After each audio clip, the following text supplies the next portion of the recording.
Kota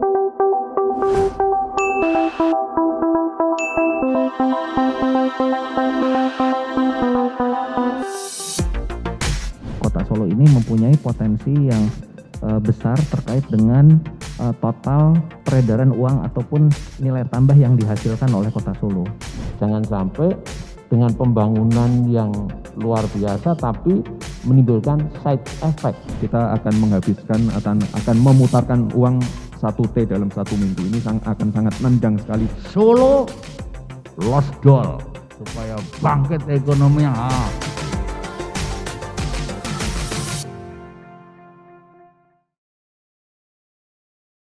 Kita ke kabupaten lain, Mas Monggo. Arief.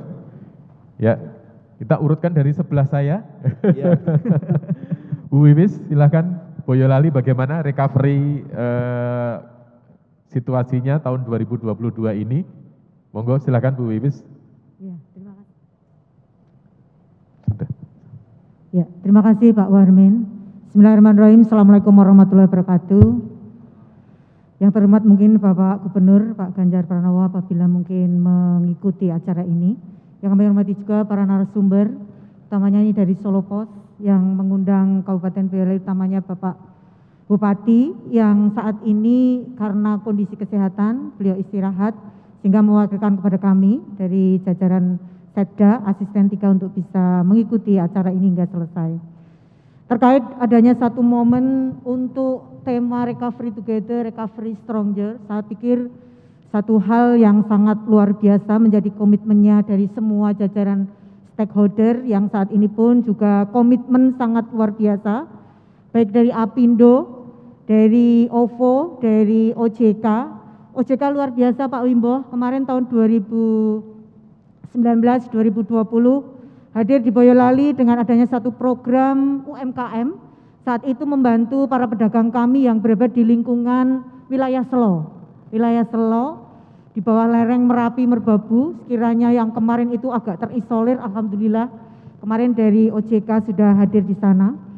Kemudian tentu saja bapak-bapak dari narasumber dari pimpinan pemerintah Kabupaten Sesoloraya.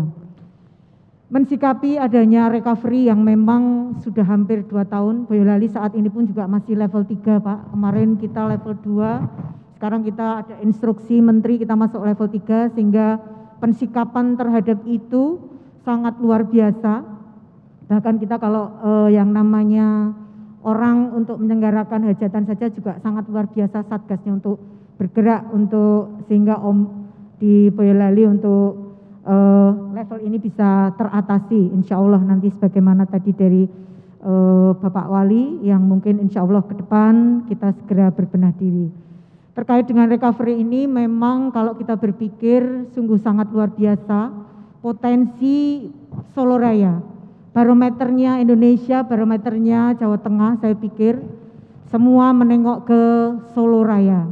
Utamanya tentu saja yang paling utama Solo sebagai satu kandidat yang di situ kota yang memang sudah dengan fasilitas yang sangat luar biasa.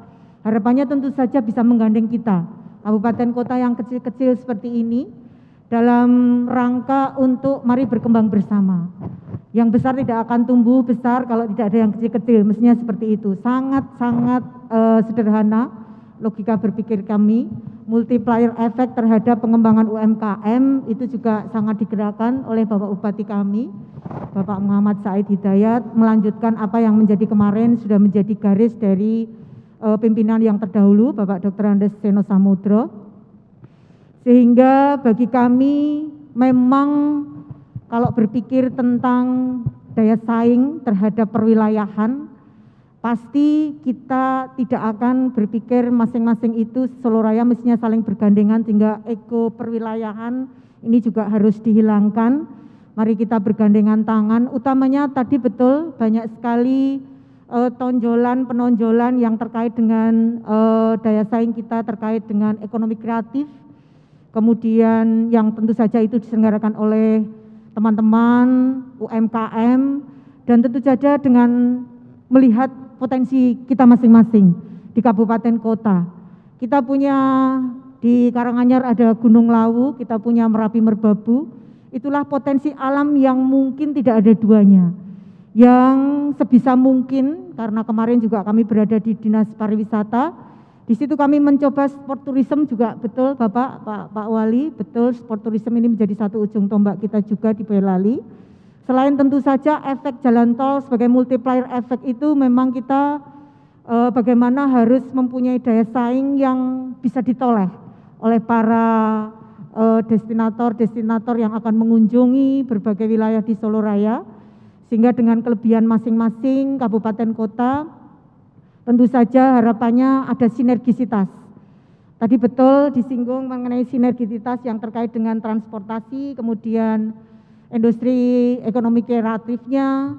Kami pikir itu juga menjadi satu kekuatan yang luar biasa yang kita punya di wilayah Solo Raya ini. Sehingga bagaimana sinergis bergandengan tangan, tentu saja azas perwilayahan ini juga, kalau tidak salah kemarin dari Dishub Kota Solo sudah mengunjungi Boyolali juga untuk berpikir mari membuat satu paket-paket wisata yang di situ otomatis multiplier efek terhadap para pelaku ekonomi UMKM kita. Ini juga akan insya Allah bisa memberikan satu peningkatan pendapatan per kapita dari masyarakat di masing-masing daerah. Jadi melihat satu gerakan komitmen yang di sini kami mendengarkan tadi dari stakeholder yang ada yang menjadi narasumber, sungguh sangat luar biasa, dan prinsipnya tentu saja kalau dulu pernah ada satu slogan yang sangat luar biasa, Solo Selo Borobudur saat itu. Ada program seperti itu waktu yang saat itu dicanangkan oleh Ibu Megawati. Mari kita berpikir juga untuk area-area ataupun paket-paket yang bisa menjamah di wilayah Solo Raya ini. Sehingga mari kita gugah yang kemarin slogan yang sangat luar biasa, sederhana, tetapi itu juga memberikan efek di masing-masing kabupaten kota itu bisa selain tentu saja bergerak di infrastruktur, kemudian di pertanian, perdagangan, dan yang lain. Kami pikir untuk ujung tombaknya perekonomian kabupaten kota tetap yang namanya kekuatan UMKM itu yang harus kita kelola dengan baik. Jadi pada prinsipnya untuk kegiatan pagi hari ini sangat mendukung, kemudian kita pun juga tentu saja semuanya saya pikir kabupaten kota juga berinisiasi dengan selalu membuat nilai tambah dari masing-masing kabupaten kota untuk bagaimana multiplier efek terhadap perekonomian itu juga bisa bergerak.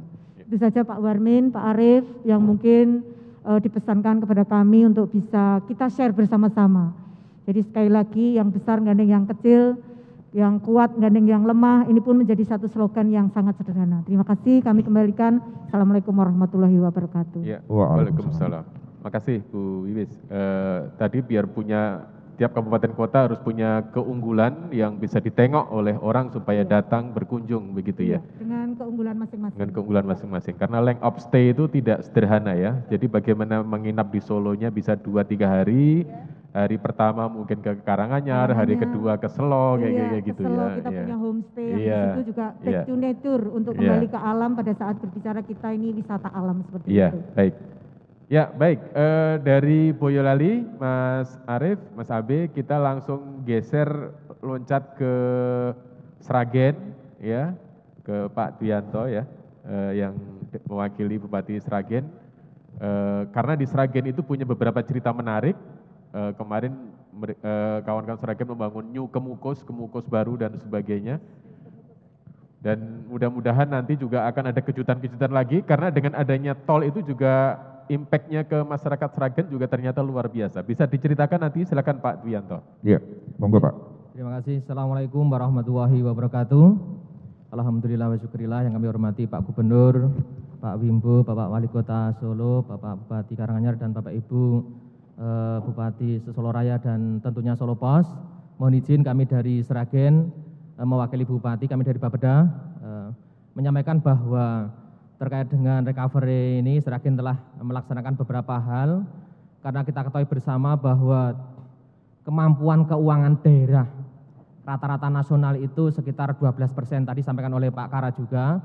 Oleh karena itu tentunya kolaborasi kemudian sinergitas tadi disampaikan oleh Pak Wimbo itu sangat penting. Sragen tidak bisa apa-apa tanpa adanya kolaborasi atau bantuan dari semua tingkatan pemerintahan, termasuk dari Pak Gubernur, dari pusat juga. Beberapa hal yang telah dilakukan di Sragen diantaranya adalah pemberdayaan ekonomi, Pak Warmin. Iya. Di antaranya di situ Sragen sangat kuat di UMKM batik, kemudian sentra mebel ada juga di Sragen. Ini tentunya kita utamakan untuk pemberdayaan di sana. Selain itu beberapa program untuk tahun ini kami juga mendapatkan bantuan dari pusat terkait dengan factory sharing nanti untuk sentra mebel. Kemudian terkait dengan pariwisata, tadi disampaikan oleh Pak Warmin bahwasanya Sragen mempunyai ikon baru yaitu New Gunung Kemungkus. Tentunya Bapak Ibu semua sudah pirsa antara Gunung Kemungkus dengan New Gunung Kemungkus. Kalau dulu Gunung Kemungkus ada stigma kurang baik, alhamdulillah sekarang sudah ada stigma yang baik begitu. Sekarang menjadi sebuah wisata religi. Ini terkait dengan Gunung Kemungkus. Sragen juga punya Sangiran, juga ada sebagian juga wilayah WKO. Tentunya ini sinergi dengan tadi disampaikan oleh Boyolali, perlu sebuah kolaborasi paket-paket wisata sehingga daerah-daerah yang kami tentunya juga bisa mendapatkan sebuah wisatawan begitu. Selain itu dalam hal transportasi kami alhamdulillah dilalui oleh jalan tol. Kami ada 2 exit tol. Tentunya ini kami tangkap, kemudian kami membuat sebuah perubahan tata ruang. Di exit tol yang sebelah timur itu kami menyediakan lahan seluas 710 hektar untuk kawasan industri. Ini sudah mulai banyak industri yang masuk. Nah ini tentunya sinergi agar nanti perekonomian daerah bisa muncul begitu. Kemudian terkait dengan digitalisasi, di Sragen alhamdulillah sudah kita mulai dari sisi government, Pak Arief, Pak Warmin. Jadi sampai saat ini itu semua desa di Sragen itu sudah menerapkan digitalisasi untuk government-nya. Bahkan untuk tahun ini kita sudah merambah ke CMS di semua desa, sehingga belanja-belanja desa semua sudah dengan transaksi non tunai. Ini yang kita lakukan di Sragen. Kemudian di UMKM kita sudah mulai melangkah juga terkait dengan digitalisasi. Saya kira demikian Pak Arief, Pak Warmin, matur nuwun, mohon maaf. Assalamualaikum warahmatullahi wabarakatuh. Waalaikumsalam warahmatullahi wabarakatuh. Ya, terima kasih Pak Pianto dan mudah-mudahan memberikan pencerahan kepada kita semua bahwa pembangunan infrastruktur yang dibangun pemerintah dalam bentuk jalan tol ini ternyata memang memberi impact yang luar biasa ya, multiplier effect-nya itu sampai kemana-mana. Kita berlanjut ke paparan dari Bapak Ibu Kepala Daerah di Solo Raya. Kita berlanjut ke Wonogiri, Mas Abe, ada Pak Setio Soekarno, Wakil Bupati Wonogiri. Silahkan Pak Setio. Terima kasih Pak Warmin. Assalamualaikum warahmatullahi wabarakatuh. Waalaikumsalam warahmatullahi wabarakatuh. Selamat siang, salam sejahtera untuk kita semuanya. Yang kami hormati Bapak Ganjar Pranowo, Gubernur Jawa Tengah. Yang kami hormati Pak Wimbo. Yang kami hormati Bapak Haryadi, Bapak Wali Kota Solo, Bapak Bupati Karanganyar, dan narasumber yang lainnya. Langsung saja berkaitan dengan proses recovery di Kabupaten Wonogiri, seperti yang telah dipaparkan oleh Bapak Gubernur, hari ini COVID kita masih tinggi. Maka recovery yang kami lakukan adalah yang pertama bagaimana meletakkan dasar yang kuat dalam hal kesehatan masyarakat. Maka vaksinasi menjadi hal yang harus kita lakukan. Termasuk hari ini kita lakukan vaksinasi booster yang tersebar di seluruh Kabupaten Wonogiri, dan tentunya harus juga kita tanamkan kesadaran masyarakat bahwa ini COVID belum berakhir. Tetapi tentunya jangan sampai bahwa COVID ini menghalangi kita untuk berkreasi. Kemudian kekuatan recovery selanjutnya yaitu dengan adanya jaring pengaman sosial. Jadi karena tidak semua elemen masyarakat memiliki kekuatan yang sama untuk bangkit, maka jaring pengaman sosial menjadi salah satu alternatif bagaimana untuk recovery di sektor ekonomi. Termasuk tentunya bagaimana kita untuk menjaga ekonomi yang berbasis ekonomi kerakyatan dan UMKM harus kita pertahankan dan juga kita kendalikan. dengan mengintegrasikan program-program baik yang dibiayai dari APBN, APBD Provinsi, APBD Kabupaten, dan juga APBDes. Selain dari hal yang kami sampaikan di atas, tentunya kami intervensi, yaitu bagaimana mengurangi beban hidup masyarakat, yaitu kita lakukan adanya sekolah gratis, pendidikan gratis sudah dilaksanakan di Kabupaten Wonogiri untuk pendidikan dasar, SD, SMP, dan kita juga telah melakukan pemberian beasiswa kepada mahasiswa berprestasi tahun 2021 kemarin ada 7,5 miliar yang kita mampu memberikan beasiswa kepada 617 mahasiswa Kabupaten Wonogiri yang masing-masing mendapatkan 12 juta rupiah. Kemudian untuk potensi utama dalam mendukung pertumbuhan ekonomi Kabupaten Wonogiri, maka hal yang mendasar, alhamdulillah tingkat konsumsi masyarakat masih cukup terjaga di Kabupaten Wonogiri. Maka dalam mendukung pertumbuhan ekonomi kita dorong bagaimana APBD ini meningkatkan penyediaan belanja modal dan juga penguatan pada sektor pertanian, dan kita mendorong untuk menjaga ritme kegiatan investasi di Kabupaten Wonogiri. Bapak, Ibu, dan saudara-saudara sekalian yang kami hormati, kemudian berkaitan dengan bentuk sinergi apa yang kita harapkan untuk segera dilaksanakan di Solo Raya dalam rangka mengakselerasi pertumbuhan ekonomi dan mendukung perekonomian Jawa Tengah serta nasional. Tentunya kita berharap Solo Raya dengan potensi yang cukup beragam ini dimiliki oleh kabupaten kota diharapkan menjadi satu pasar bersama bagi potensi yang ada di Solo Raya. Keberagaman potensi yang ada menjadi kekuatan besar karena kita ingin saling melengkapi. Maka Kota Surakarta, seperti yang disampaikan Pak Wali Kota, kita harapkan tentunya menjadi pusat pemasaran karena ketersediaan dan kemampuan infrastruktur yang ada, sementara kabupaten yang lain sekitarnya Karanganyar, Klaten, Wonogiri, Sukoharjo, Sragen dan juga Boyolali menjadi penyuplai komoditas yang dihasilkan. Demikian konsep-konsep yang ada di Kabupaten Wonogiri dan harapan kita terhadap kebangkitan ekonomi di Solo Raya. Terima kasih. Baik. Wassalamualaikum warahmatullahi wabarakatuh. Waalaikumsalam. Ya. Waalaikumsalam. Terima kasih. Ini clue terakhir tadi itu menyimpulkan ya. Jadi Kota Solo sebagai pusat pemasarannya, sementara disuplai oleh daerah-daerah lain di sekitar Solo ya. Kesimpulannya sudah dapat, Nah, Mas. kesimpulannya sudah dapat ya. Pak Setiotok. Ya baik. Ya baik. Yang terakhir monggo Pak Wakil Bupati Klaten Pak Yoga untuk menyampaikan bagaimana Klaten lepas dan recover dari situasi pandemi. Monggo Pak Yoga. Terima kasih. Assalamualaikum warahmatullahi wabarakatuh. Yang saya hormati Bapak Gubernur Jawa Tengah Pak Ganjar Pranowo, Pak Wimbo, Pak Aryadi, Pak Bupati Karanganyar, Pak Wali Kota Solo,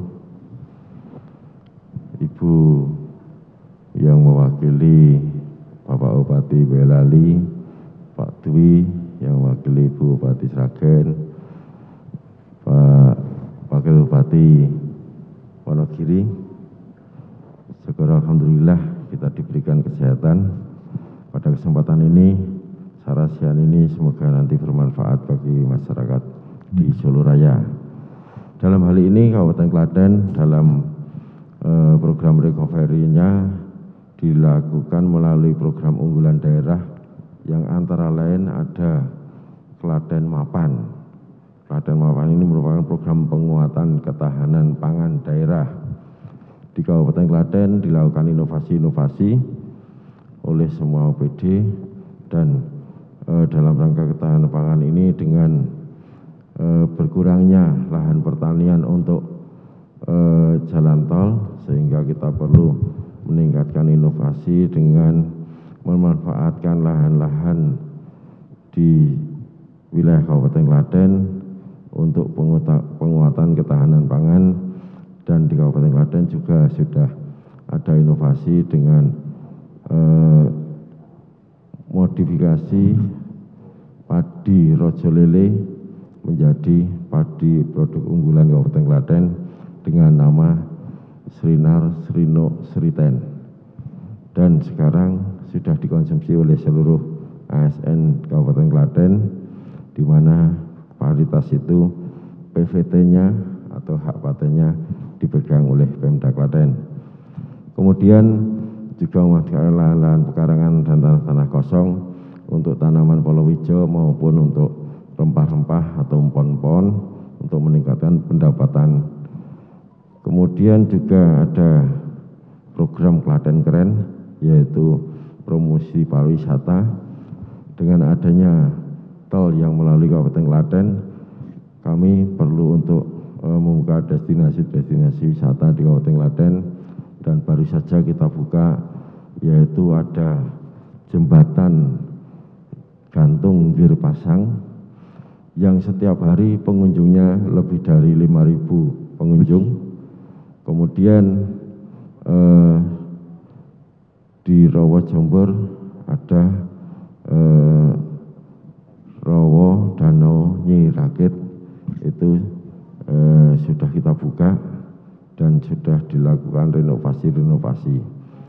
Kemudian melibatkan BUMDes dalam rangka untuk membuka wisata-wisata di wilayah-wilayah pedesaan, dan Kabupaten Klaten ini dikenal dengan julukan ada 1001 mata air di Kabupaten Klaten, terutama destinasi wisata air yang kita kembangkan. Kemudian ada program Klaten Laris, yaitu untuk mengajak untuk membeli dan mencintai produk lokal. Jadi kami tingkatkan daya beli untuk masyarakat dengan hasil produksi dari UMKM, di mana untuk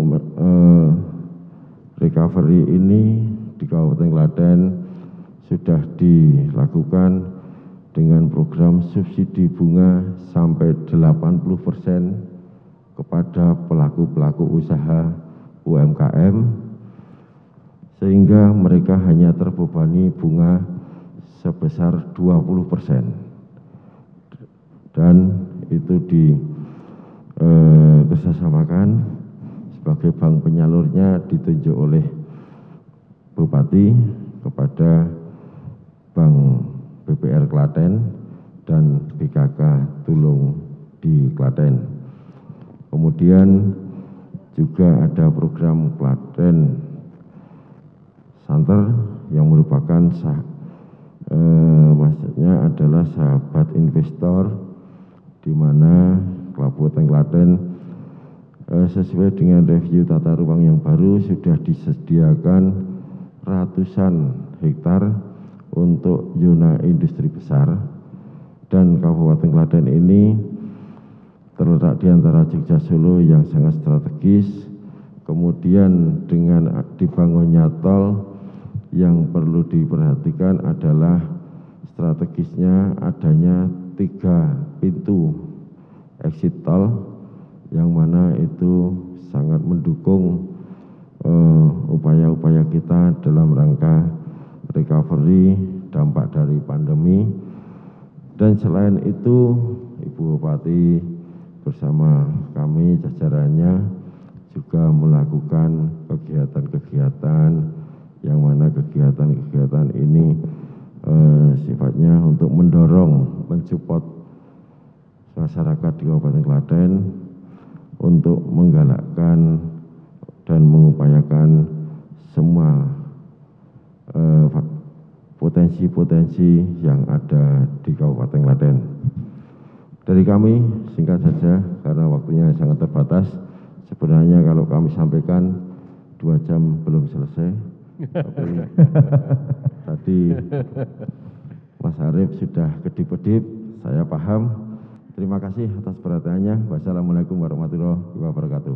Waalaikumsalam. Waalaikumsalam. Ya.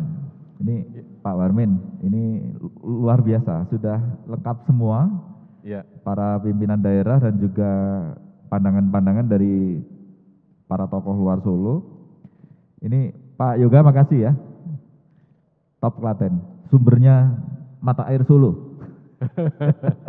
Ya, baik Mas Abe, ini Ya. Setelah ini kita minta istilahnya ide, gagasan untuk mendorong kemajuan Solo Raya. Ya. Jadi ini bukan pertanyaan ya Bapak Ibu, nanti kami mohon Bapak Ibu untuk menyampaikan ide, gagasan atau barangkali cerita yang bisa menambah semangat kita bahwa Solo Raya ini kita kelola bersama itu bisa memberikan kemakmuran untuk kita bersama. Ini Baik. sebelum ke situ Pak Warmin, ini Ya. kita perlu perkenalkan para hadirin sekalian, ini banyak yang dari Jakarta ternyata. Ya. Banyak yang dari Jakarta, ada Silakan. Pak Eko dari PLN, Pak Eko PLN, Saya sulap Pak nih. Eko Sulistyo. Iya. ada Pak Hedi Lugito juga, Dulu kita. Komisaris Pertani. Nah, ada pengusaha-pengusaha Solo juga banyak nih, Pak Iwan Iya. Lukminto, Pak ada Iwan, yang terima punya kasih. Solo Pak Martono, sama Pak Ketua Kadin yang Pak terhormat. Gareng, matur nuwun Pak Gareng. Tadi saya lihat juga ada Bu Lina, Batik Keris. Ada Wah, Bu ini Lina. Nggih. Bu Imelda Tio saya lihat juga banyak sekali nih semua tokoh Solo berkumpul hari ini. Sekali lagi terima kasih. Tapi sebelum ke situ Pak Warmin, kita minta mohon kesediaan Pak Wibo dulu untuk menyampaikan ini tadi. Setelah tadi para narasumber menyampaikan potensinya dari daerah masing-masing, masih ada Pak Wibo dan Pak Ganjar yang masih stay dengan kita barangkali. Sebelum kita nanti mendengarkan dari para hadirin sekalian. Pak Wibo silakan. Atau berkenan untuk menanggapi apa yang sudah disampaikan oleh para pembicara tadi Pak Wibo. Terima kasih. Ini tadi luar biasa, pada intinya sama, bagaimana kita bisa membuat satu sumber-sumber ekonomi baru untuk Solo Raya ini. Nomor satu. Tanpa itu sulit rasanya kita mau meningkatkan pendapatan, menyerap tenaga kerja, mengurangi kemiskinan. Ya berarti harus ada kegiatan-kegiatan baru. Bagaimana menciptakan itu? Nah tadi dari pemerintah pusat telah menginisiasi berbagai proyek connectivity dan industri. Ya connectivity melalui jalan tol, infrastruktur dibuat semua, dan juga di Jawa Tengah tadi saya rasa industri sudah diciptakan, itu semua akan mempunyai imbas kepada seluruh daerah termasuk Solo Raya. Ya. Dan ini tadi bagaimana turis yang datang ke Jogja itu bisa kita tangkap juga di Solo Raya. Di masing-masing kabupaten mempunyai potensi itu. Ya.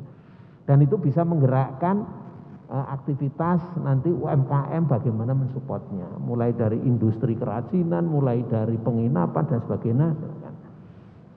Lantas juga di samping itu apa yang bisa dijual masing-masing daerah, sehingga supaya nanti itu bisa menarik. Tadi Candi Sukuh, di Solo akan ada event-event, ya. Lantas nanti di Sukoharjo ada apa, di Wonogiri ada semua. Bagaimana kita bisa menjual itu sehingga orang nanti akan banyak datang ke situ dan menimbulkan aktivitas ekonomi.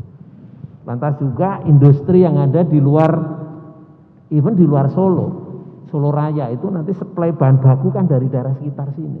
Ya. Tadi juga event meskipun di Solo, event internasional di Solo, tapi itu yang memproduksi padi kan bukan di Solo kota. Dari Boyolali, Karanganyar itu kan otomatis demand untuk beras kan banyak. Ya. Dan juga yang lain-lain supportnya. Jadi tadi ini sehingga ini bagaimana kita bisa memanfaatkan itu semua ya, sehingga mudah-mudahan nanti dengan cara begitu aktivitas ekonominya tambah maju, dan saya rasa sistem keuangan pembayaran siap mensupport, digital siap mensupport, kredit disiapkan. KUR disiapkan dan bunga disubsidi. Ya. Lantas pembinaan kita siapkan ya dengan program yang kita ciptakan KUR Cluster itu mulai dari pembinaan, pembiayaan sampai penjualan kita ciptakan. Ya. Kita sudah mempunyai berbagai pilot KUR Cluster pertanian di Karanganyar, nanti kita copy lagi di Boyolali, di Wonogiri, di Sragen, silahkan aja siap kita. Dan juga di Solo Kota tadi Mas Wali sudah menyiapkan berbagai event yang bisa juga nanti itu mempunyai spillover dampak positif ke daerah sekitar. Jadi luar biasa Pak Arief, cuman ini harus kita betul-betul kita relasikan what's next, apa yang kita lakukan minggu depan, bulan depan, barangkali tahun ini hasilnya apa yang kita harapkan. Saya rasa bagus sekali. Ya tentunya saya dari pemerintah pusat dengan berbagai kebijakan ini sudah akan kita dukung dan kita siapkan untuk realisasinya. Demikian Mas Arief, mudah-mudahan ini berkenan. Pak Wimbo, terima kasih. Bapak Presiden memberi amanah ada 10 Bali baru, salah satunya adalah destinasi super prioritas Borobudur. Dan Solo Raya ada di dalam kawasan tersebut. Mengapa kami mengembangkan di Solo Raya? Karena potensi yang cukup besar yang kami lihat di Solo Raya. Pengusaha yang ingin mengembangkan bisnisnya atau ingin memperluas bisnisnya ini kan kadang-kadang juga blank, nggak tahu akan kemana.